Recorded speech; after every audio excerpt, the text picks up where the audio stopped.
পেঙেৰী উলুপত বান সাহায্য বিতৰণ ডিগবৈ চাৰিআলি বজাৰ সমিতিত বুঢ়ীদিহিং নদীৰ প্ৰলয়ংকৰী বানত সৰ্বোচ্চ হেৰুৱাই মাৰ্ঘেৰিটা বিধানসভা সমষ্টিৰ উলুপথাৰ এমভি স্কুলৰ বান শিবিৰত আশ্ৰয় লৈ আছে উলুপথাৰ পানীগাঁও লংগাঁও আৰু লংটিখক গাঁৱৰ 100টা পৰিয়ালৰ 500 লোক আশ্ৰয় শিবিৰত আশ্ৰয় লৈ থকা বন্যাৰ্ত পৰিয়ালসমূহক বৃহস্পতিবাৰে বান সাহায্য বিতৰণ কৰি সহায়ৰ হাত আগবঢ়াই ডিগবৈ চাৰিআলি বজাৰ সমিতিয়ে বজাৰ সমিতিৰ সভাপতি তৰুণ হাজৰিকা সম্পাদক ৰিয়াছুদ্দিন আহমেদ সাংবাদিক বিনন্দ কোঁৱৰৰ নেতৃত্বত যোৱা 7জনীয়া সহযাত্ৰী দলটোৱে আশ্ৰয় শিবিৰত বিশুদ্ধ খোৱা পানী খাদ্য সামগ্ৰী কাপোৰ কানি আদি অন্যান্য সামগ্ৰী বিতৰণ কৰে উলুপথাৰ এমভি স্কুলৰ বান শিবিৰত আশ্ৰয় লৈ থকা বন্যাৰ্ত পৰিয়ালসমূহক বান সাহায্য বিতৰণৰ সময়ত স্থানীয় গাঁওবুঢ়া নংচং উলুপ যুৱ নেতা বিষ্ণু গগৈ লক্ষ্মীনাথ সোণোৱাল আৰু সচেতন মহিলা মনিকা টপ্পই আমি খবৰ পোৱা মতে ইয়াত বান বিধ্বস্ত ৰাইজ যথেষ্ট সংখ্যক শিবিৰত আছেহি উলুপথাৰ এমভি স্কুলত গতিকে আমি ইয়াত প্ৰায় 200-300 মান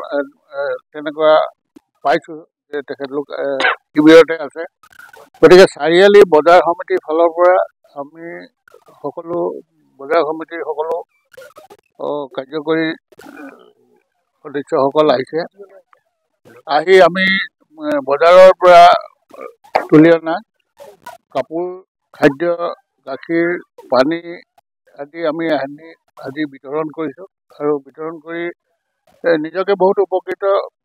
কৰিছোঁ বুলি ভাবিছোঁ বান বিধ্বস্ত ৰাইজক গতিকে সকলোৱে আহি আজি আমি সকলোৰে হাতত কিবা এপদ দিব পাৰিছোঁ যে তাৰ কাৰণে আমি নিজকে ধন্য মানিছোঁ। প্ৰথমতে মই ধন্যবাদ জনাব বিচাৰিছোঁ ডিগবৈ বজাৰ কমিটিলৈ তেওঁলোকৰ প্ৰেচিডেণ্ট ছেক্ৰেটাৰী আহিছে আৰু কালি সন্ধিয়া মোলৈ ফোন এটা আহিলে বিনন্দ কোঁৱৰ ডাঙৰীয়াই ফোন কৰিলে তাৰপিছতে তেওঁৰ কমিটিৰ লগতো কথা হ'ল আৰু লগে লগে সেই মৰ্মে মই ইয়াৰে আমাৰ নিৰ্দিষ্ট বাসিন্দা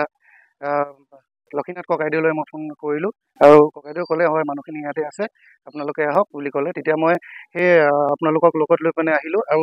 আপোনালোকক ইয়াৰ জৰিয়তে বহুত বহুত ধন্যবাদ জনাইছোঁ যে আপোনালোকে এই যি মানে মানুহখিনি বানপীড়িত তেওঁলোকক ইমানখিনি সহায় আপোনালোকে আগবঢ়াইছে বহুত বহুত ধন্যবাদ জনাইছোঁ। ডিগবৈৰ পৰা প্ৰদীপ দেৱনাথৰ ৰিপৰ্ট DA 265